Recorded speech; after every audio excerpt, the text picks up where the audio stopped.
mas kawin yang tunai itu berarti sudah sah, terus saksinya bilang sah. Sah. Nah setelah itu apa? The Sah real life dia ya, Pak. sebagai suami istri. Tetapi apakah dia mau pulang ke rumah sendiri? Apakah dia mau pulang ke rumah kos? Atau ke rumah kontrakan? Atau ikut mertua indah? Heeh. Nah ini kan juga problem. Jadi kalau ada cemas ya, ada kekhawatiran, itu wajar. Pertanyaan yang kedua, Dokter Istar mau bertanya, kecemasan, ketakutan ketika mau memutuskan menikah, dokter. Wajar. Kecemasan. Jadi kalau normal tuh malah harus cemas, ya. Ada cemasnya, ada takutnya. Wah, engko piye ya? Engko gek piye ya? Piye ya? Bisa enggak ya? Nah, antara ini. Karena apa? Biasanya ya ini. Orang yang mau menikah itu saya beritahu. Kelihatannya sudah prepare sebaik mungkin. Tapi mesti ada sesuatunya yang ketinggalan. Misalnya, Pak? Ya, misalnya. Kalau kita lihat terutama dari satu pihak saja, suami istri. Ini nanti kita mempersiapkan perkawinan anaknya saja. Ya kan? Yeah. Mulai dari mas kawin, lamaran dan sebagainya, bajunya apa. Ini nanti sudah konflik. Istri pengen gini, suami pengen gini, belum tamu yang diundang gini, ini. Jangan dikira. Orang itu mau pesta itu kan orang melihat pestanya. Iya. Yeah. But behind the screen, behind the scene. Nah, itu kan kita tidak tahu konflik yang terjadi. Nah, misalnya kita bicara uang, persiapan untuk perkawinan, pernikahan dan sebagainya. Itu kan audiens para hadirin kan tidak ada yang tahu. Nah, maka terutama juga pengantinnya sendiri kita beritahu, nanti hati-hati ketika kita bicara misalnya ya. Yeah. Nanti tolong disampaikan ke pihak sana ya. Seragamnya apa, keluarga yang boleh datang berapa sebagai rombongan besan dan sebagainya. Nah itu nanti dalam keadaan yang orang yang sensitif itu bisa menjadi masalah. Ini masalah sosial gitu loh. Masalah sosial dari masalah tentang hubungan antar manusia sebagai nantinya menjadi keluarga yang ada kaitannya dengan hubungan keuangan. Yang boleh datang cuma ini yang itu nanti ada saling ketersinggungan juga. Yeah. Nah, misalnya karena keterbatasan ya. Jadi gini, prinsipnya kalau ini dari orang tua dulu ya saya. Yeah. Dari orang tua itu prinsipnya tidak ada pesta itu yang tanpa celah. Misalnya pestanya bagus, makanannya nggak enak misalnya, Pak. Atau mesti ada tetapinya. Iya. Ya, pesta itu apapun seperfect apapun mesti ada tetapinya. Misalnya Pak, ada pesta besar tapi nggak ada nikahannya Pak, nggak ada orang. Lu pesta apa ini? Imajiner. Pengantin imajiner. Nah, belum nanti pada calon pengantinnya itu, ya kan?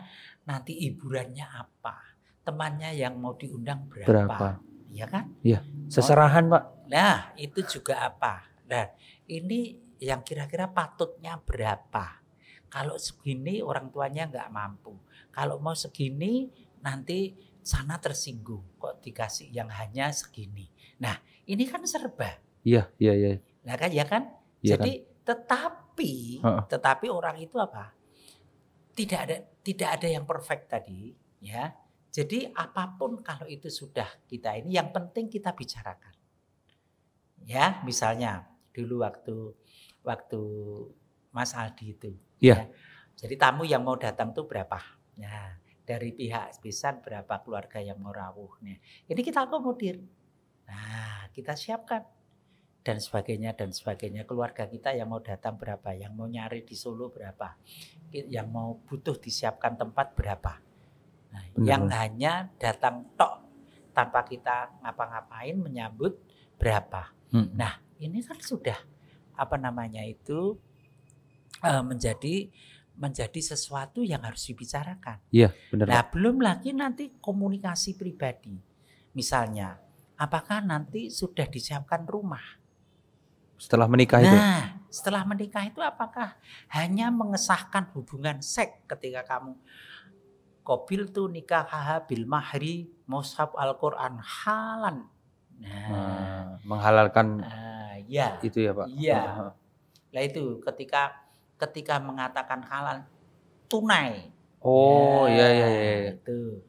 Tunai itu kan sudah jadi apa namanya? Mas kawin yang tunai itu berarti sudah sah, terus saksinya bilang sah. Nah, setelah itu apa? Sah dia sebagai suami istri. Tetapi apakah dia mau pulang ke rumah sendiri? Apakah dia mau pulang ke rumah kos atau ke rumah kontrakan atau ikut mertua indah? Nah, ini kan juga problem. Jadi kalau ada cemas, ya, ada kekhawatiran, itu wajar, gitu loh. Kalau nggak ada kekhawatiran, ya afeknya datar. Oh, pastilah ya Pak. Emosinya itu datar mesti. Orang yang mungkin itu kan dari tadi yang kita obrolin salah satunya tentang segi ekonomi juga. Mungkin yang ekonominya udah mapan, kekhawatirannya jangan-jangan kalau aku udah menikah nggak sebebas ini nih bekerja sampai malam gitu-gitu ya Pak. Iya. Pasti ya Pak ada kekhawatiran ya. Harus ada toleransi. Ya. Ya makanya saya katakan sebelum menikah itu harus mengerti, memahami, toleransi, ya. Saling membantu, saling bertanggung jawab.